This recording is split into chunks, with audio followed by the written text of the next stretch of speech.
არალალი არალალო გუდი გვერდზე ედაგი ხურავს აპარტა ვაირსაგებ ხარო არალალი არალალო რიგით მეორე კვირას ამტანის სახლში მოვლენების ისეთ განვითარებას, როგორიც ეს ამავე სახლში ახალი წევრის შესვლის შემდეგ მოხდა, არავინ ელოდა.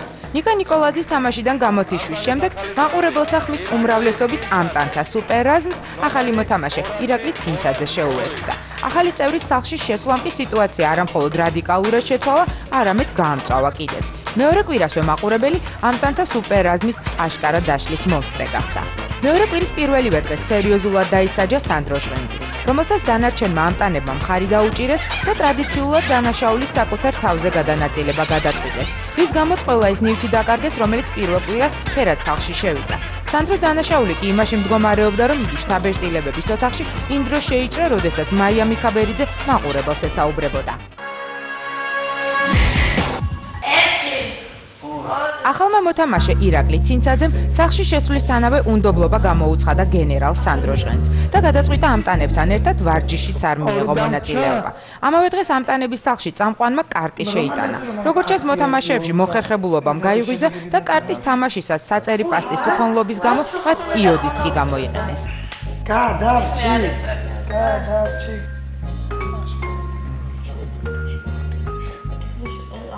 ამავე დღეს ფერად სახლში ამტანი ფართიც გაიმართა და თვითშემოქმედებითი მუსიკალურ ინსტრუმენტული საღამოც. დღის ბოლოს სანდრო ჟღენტს, როგორც წესი, არ უღალატია თავისი ჩვევებისთვის და ამჯერად ენერგიის რეალიზაცია პოეტურად გადაწყვიტა.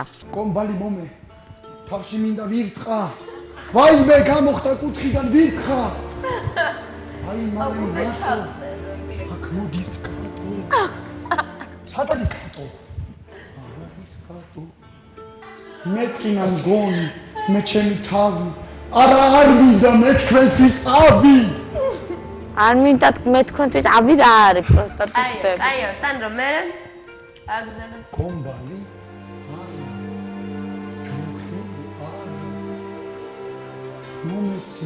მომეცით ვარდები ჩქარა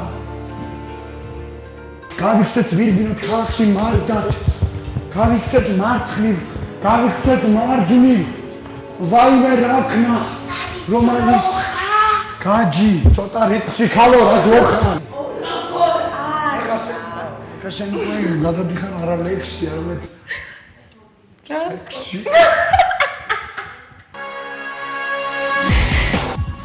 წამყვანმა ამტანებს კიდევ ერთი თამაში შესთავაზა. მაფიოზობანა. მაფიოზი ყოველთვის მოულოდნელად ლაშა ჩხარტიშვილი აღმოჩნდა, რომელიც დანარჩენ 5 პოლიციელს უნდა აღმოეჩინა და დაეპატიმრებინა. ამისთვის კი მოთამაშეებს წამყვანი არც მეტი, არც ნაკლები კატლეტებს, მარწყვს, წვენს და თქვენ წარმოიდგინეთ ღვინოსაც კი დაპირდა. ლაშა ჩხარტიშვილმა გადაწყვიტა დაენდო დანარჩენი ამტანები და მიანიშნა მათ, რომ მაფიოზი სწორედ ის იყო. თუმცა კარგად იცოდა, რომ ასეთ შემთხვევაში იგი ვერაფერს მიიღებდა იმ დაპირებული საჭმლიდან, რომელიც მამუკაღლონ ფერად სახლში მომდევნო დღეს უნდა შეეტანა. სამაგიეროდ ამტანებმა ლაშას მაინც დაუფასეს ასეთი საქციელი და გუდვილში მხოლოდ მისთვის იყიდეს საჭმელი. მეათე დღეს ამტანების სუფრა ასე გამოიყურებოდა. მოკლედ 1-5-ისთვის და 5-1-ისთვის პრინციპი ფერად სახლში მეორე კვირის დასაწყისში ჯერ კიდევ მოქმედებდა. მე ზუსტად ისეთი ყველია როგორიც თქვა. სხვათა შორის ამტანები ძალიან ცუდი მოთამაშეები აღმოჩნდნენ. მამუკაღლონთან მათ 3 ხელი ნარდი წააგდეს და ამის გამო დღიური 10 ლარიდან მხოლოდ 5 დარჩათ, რომელიც ლაშას საჭმელში დაიხარჯა. ეს უკვე იყო არაპროფესიონალური სვლა, აქ უკვე ნერვები ჩაერთო თამაშში. დავიჯერო ვერც ერთი ვერ მომიგებს თუნდაც ერთ პარტიას. მეორე კვირას სახლში კიდევ ერთი პრობლემა გაჩნდა. ირაკლისთვის სიგარეტის ყიდვა ამტანების დღიური 10 ლარიდან გარკვეული თანხის გაღებას მოითხოვდა. სანდრო ჟღენტმა ირაკლი ცინცაძეს ურჩია სხვების მსგავსად უარი ეთქვა სიგარეტზე, რის გამოც მათ მსუბუქი კონფლიქტი მოუვიდათ. ეს საკითხი ბოლოს ისევ წამყვანმა გადაჭრა. მან ირაკლის ერთი კოლოფი სიგარეტი შეუტანა და სანაცვლოდ მოსთხოვა, რომ ბოლოღერის მოწევამდე მას სიმღერით ელაპარაკა. როგორც ჩანს, ამ დავალებამ ნამდვილად ვერ მოხიბლა ირაკლი და ბოლოს მან გონივრული გადაწყვეტილება მიიღო. სიგარეტს თავი დაანება. მე ხლა პრინციპში ვცდილობ ხელი შეგიწყოთ თქვენ. სიგარეტი ერთი კოლოფი თქვენია. იმ პირობით რომ სანამ ბოლო ღერს არ მოწევთ, სულ ლაპარაკობთ სიმღერით. მალე ამტანის სახლში მეშვიდე წევრი გაჩნდა, ქართველი ტარაკანი პუპსიკა. იმისთვის რომ ამტანებს 6 გემრიელი ვაშლი მიეღოთ, მათ პუპსიკა დიდი სიამოვნებით ასეირნეს საკუთარ ხელებზე.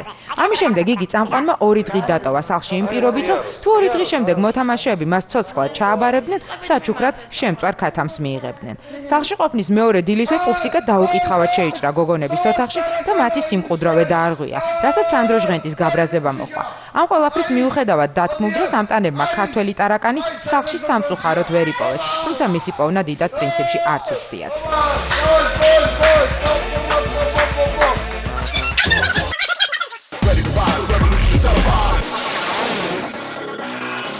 მეათე დღეს გაირკვა ისიც, რომ ამტანებს კვირის ბოლოსთვის კონცერტი უნდა გაემართათ, რომლის პროგრამაც ცნობილი ქართველი მომღერლების როგორც სოლო, ისე პოპულარული დუეტებისგან შედგებოდა. ამტანებს სიმღერების ტექსტები დაურიგდათ, ყველაზე ვრცელი ტექსტი თეა ხამაშურიძეს ერგო. ამავე დღეს გადაწყდა, რომ პარასკევს ფერადი სახლის სტუმარი ირაკლი ჩარკვიანი იქნებოდა.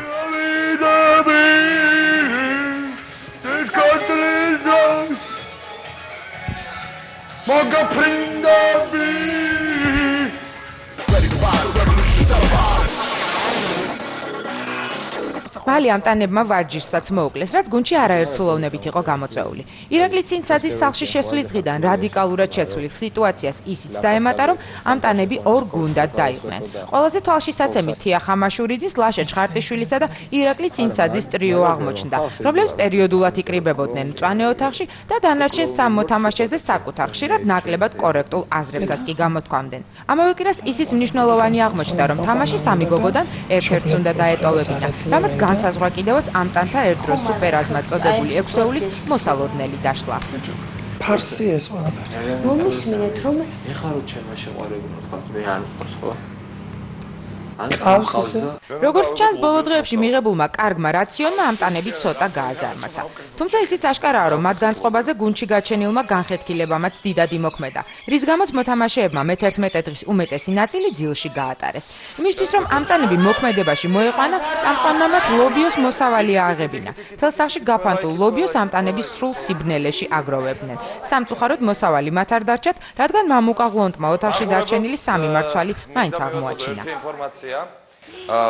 რომ თქვენ ხედავდით ამტანების გამოსახულებას, მაგრამ აქ შუქი არ იყო, აქ იყო უკუნის სიბნელი. გასულ კვირას ნატა გულიაშვილი იმის გამო დაისაჯა, რომ იგი შტაბ-ეშტილებების ოთახში შესულ ლაშა ჩხარტიშვილს რამდენიმე წამის განმავლობაში უსმენდა. დანარჩენმა მოთამაშეებმა მისი გადარჩენის მიზნით გადაწყვიტეს დღიურ 10 ლარს გამოთხოვებოდნენ. გამონაკლისი მხოლოდ ირაკლი ცინცაძე აღმოჩნდა, რომელმაც ამავე 10 ლარიდან საკუთარი ლარი და 66 თეთრი მოითხოვა და შესაბამისად ნატას დახმარებაზეც უარი განაცხადა. მე მაინტერესებს აგერებ თუ არა თქვენ, რომ თქვენ უსმენდით განმარტოებას. ნამდვილად რაღაც წამები უსმენდი, ვაღიარებ. აღიარებთ. საწერი პასტა, რომელიც წამყვანმა ამტანებს შეუტანა, მოულოდნელად გაფუჭდა, რის გამოც სახლში სერიოზული კონფლიქტი მოხდა. ამასჯერ ლაშასა და სანდროს შორის ჭხუბი, შემდეგ კი მაიასა და ირაკლის შორის სერიოზული შეკამათება მოხდა. ლოგიკური იყო ისიც, რომ წამყვანმა ამტანებს ამავე დღეს საინფორმაციო გამოშვების მომზადება დაავალა, რომლის ერთ-ერთი თემაც სახლში წარმოქმნილი კონფლიქტები აღმოჩნდა. თუმცა ამის გარდა ამტანი ნიუსში მოთამაშეებმა კულტურაზე, სპორტზე და ამინძეც კი ისაუბრეს. ეთერშია საინფორმაციო გამოშვება ამტანი. ჩვენ არ ვიცით, როდის გავდივართ ეთერში კონკრეტულად, რადგანაც დროის შეგრძნება მთლიანად დაკარგული. დროის შეგრძნება მთლიანად დაკარგული გვაქვს. დღეს დილით ტრადიციისამებრ ამტანთა სახლში დაიწყო ვარჯიშები ამის თაობაზე. გადაცემის ბოლოს ჩვენი სპორტული მიმოხილველი სანდრო ჟღენტი გესაუბრებათ, უბრალოდ მინდა გითხრათ, რომ 2 ამტანმა თეა ხამაშურიძემ დედილო და ლაშა ჩხარტიშვილმა არ ინებეს, უბრალოდ ვერ შეძლეს ბოლომდე ევარჯიშოთ. განაგრძობთ. თქვენ როგორც იცით, ჩვენს ამტან სახლში ჩამოყალიბდა სპორტულ გამაჩანსახებელი კლუბი, სპორტული ორთაბრძოლები, რომლებიც არიან ჩემპიონები. ხოთ, შევბრძანდით. გაბრძანდით? გაბრძანდით? საბოლოოდ ამტანის სახლში მაინც ამოქმედდა ჯუნგლების კანონი, ანუ იმარჯვებს ის, ვინც ძლიერია. ამიტომაც ყველა მოთამაშემ საკუთარ თავზე დაიწყო სერიოზული ზრუნვა. ერთსულოვნების დაკარგვა ამტანებს ყველაზე მეტად პარლამენტის სხდომის გათამაშებისას ეტყობოდათ. ქვეყნის მინი მოდელის საპარლამენტო სხდომა თავისი განწყობით და შესაძლოა ხარისხითაც აშკარად არ გავდა არც ოტელოს და არც 2 დღით ადრე დადგმულ საინფორმაციო გამოშვებას. ამ ყველაფრის პარალელურად დაიწყო სერიოზული ფლირტი მაიასა და სანდროს შორის, რომელიც გასული კვირის ბოლოს აქტიურად ვითარდებოდა საძინებელში, საპირფარეშოში და დიდ ოთახში. ამტანებს კიდევ ერთი დავალების შესრულება მოუხდათ, როგორც წესი, მათზე წამყვანმა ფსიქოლოგიურად კიდევ ერთხელ იმოქმედა. თანაც იმდენად, რომ მოთამაშეებმა უბრალოდ სანთებელის ანთებაც კი ვერ შეძლეს და ამიტომაც დღიური 10 ლარიდან 8 დაკარგეს. თუმცა მოგების ანუ სანთებელის სამთვლაზე ანთების შემთხვევაში შეეძლოთ მიიღოთ 25 ლარი, ნელსაცხებელი თვალის ფანქარი და კიდევ რამდენიმე მათთვის მნიშვნელოვანი მოხმარების საგანი. ამავე კვირაში მათ 5 ლარის ძიებაში სათამაშო კურდღელიც კი შეიწირეს, თუმცა ეს 5 ლარი უბრალოდ სავარძელში იყო დამალული.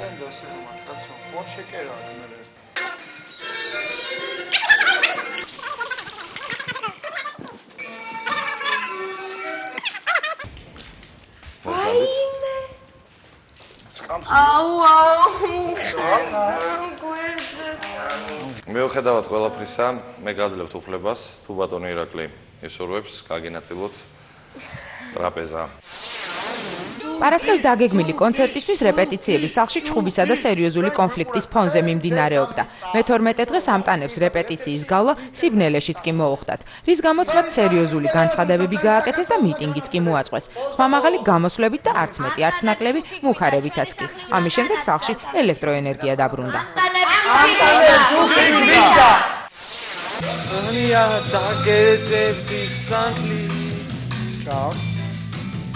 დაგიპოვე დაბნეული სადღაც კარგი კოცამი და რა ვქნა ხმას? პარასკევს ამტანებმა სტუმარს ირაკლი ჩარგმიანს კონფლიქტური სიტუაციების მიუხედავად მაინც გაუმართეს საკუთარი ძალებით დადგმული კონცერტი. სამაგიეროდ კი მეფესთან საინტერესო საუბარი და სპეციალურად მათთვის შესრულებული ცნობილი კომპოზიციები მიიღეს. ამავე დღეს მამუკა ყლონშმა ფერად სახლში ბანანებით შეიტარა და მოთამაშეებს მათი შეჭმა ასეთი წესით შესთავაზა.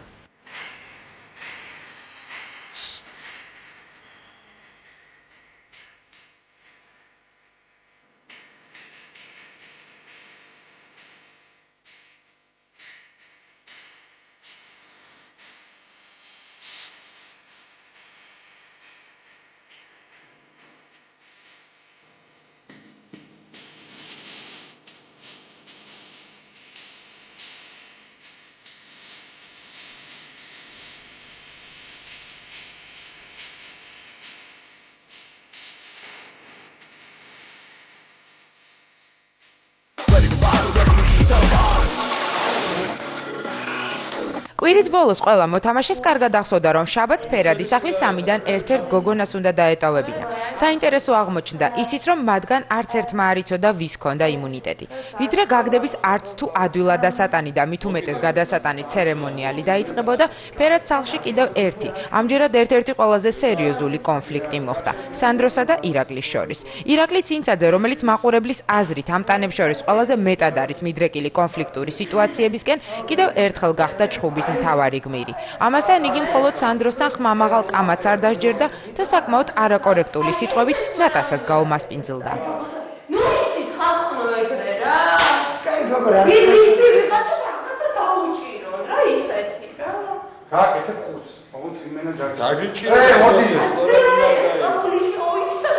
ხო ნატა მარჯიმანების ბედო ხალხა და ბოდიში არ ვიცი და ვაღიარე და მაგას არ არ ვიცი მე არჯიმანიები. კარგად შეიძლება ჩემას გამოთქო ძმაო, არ შეიძლება შემიძლია. აი და სულ ერთ პერიოდზე გაჩერებე რა. არაფერს არ გაჩერებ, მე ჩემას გამოთქო. თქვა, არ მოიწერო ის ლაბორატორია მეც. შენ ბიჭო ესე ხო არ ახავი, ას გამოთქვა მისთანაც გინდა. სალების ლების გარეშე კი არა მართლა არ აგივარდეს თავში ბიჭო და იცოდები საგონ და ელაპარაკე. ას მთხოვა აბა ვისთანაც გინდა, ჩემთან ვერ ილაპარაკე ბიჭნად ეგრედე. ვისთანაც გინდა ისე ილაპარაკე, გინდა მაიკოსთან ილაპარაკე, გინდა რაშასთან გინდა. გაიგე ბიჭო შენ. და იცოდე, აიგე ვისთან ვერ ჩაერევ და მიგაწეხავ ფეხებს მე გინდა. გააჩერე ბიჭო ენა და წადი შენ ძარეთ ბიჭო. მიყვირი ხამეთ კი გავდი ახლა. აუ შენ უატლიკინებ კიდევ ვაზდევინივით ენას რა გააჩერე. გააჩერე შენ გაფუთხებ ახლა თვალებში და ბიჭო, ცოტა ნუ გაახურე მართლა, გაიგე? დღის ბოლოს განმარტოების ოთახში ამტანები თამაშის დაწყებიდან უკვე რიგით მეორედ შევიდნენ იმ მიზნით, რომ იმ მოთამაშის წინააღმდეგ მიეცათ ხმა, რომელსაც პროექტი ამტანი უნდა დაეტოვებინა. სხვათა შორის კვირის განმავლობაში მწვანე ოთახში გადაბარგებული ტრიოდან ორნი, თიახა მაშურიძე და ლაშა ჩხარტიშვილი ხშირად ცვლიდნენ საკუთარ ვერსიებს და ვერ გადაეწყვიტათ საბოლოოდ ვისთვის მიეცათ ხმა. ამავე დროს თავს დანარჩენ ორ გოგონაზე ნაკლებად კორექტული საუბრითაც ირთობდნენ, რაზეც მაყურებელი არც თუ დადებითად რეაგირებდა. საბოლოოდ განმარტოების ოთახში სიტუაცია ასე განვითარდა. სამი ხმა გაგდებაზე მიიღო თეა ხამაშურიძემ. იგი მაია მიქაბერიძემ, სანდრო ჟღენტმა და ნატა გულიაშვილმა დაასახელეს. ასევე სამი ხმა მიიღო ნატა გულიაშვილმა. მოწინააღმდეგეები ირაკლი ცინცაძე, თავად თეა ხამაშურიძე და ლაშა ჩხარტიშვილი იყვნენ. რადგან ხმები გაიყო, ასეთ შემთხვევაში ყველაფერი იმუნიტეტის მქონე მაია მიქაბერიძის ხმამ გადაწყვიტა და პროექტი საბოლოოდ თეა ხამაშურიძემ დატოვა, რასაც რა თქმა უნდა არ მოელოდნენ მისი გულშემატკივრები ლაშა ჩხარტიშვილი და ირაკლი ცინცაძე. მოკლედ თეამ საკუთარი ნივთები სიმღერით ჩაალაგა და სახლი დატოვა. მისი წასვლის შემდეგ კი ამტანებს შორის არც თუ სასიამოვნო საუბრები გვიან ღამემდე გაგრძელდა.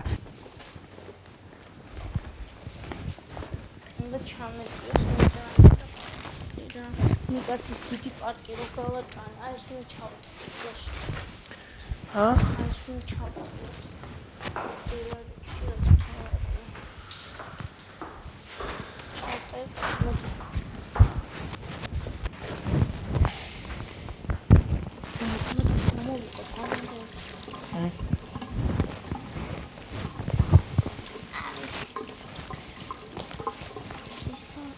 დღეს ფერაცახში კიდევ ერთი ახალი მოთამაშე გვანცა პაპუაშვილი შევიდა.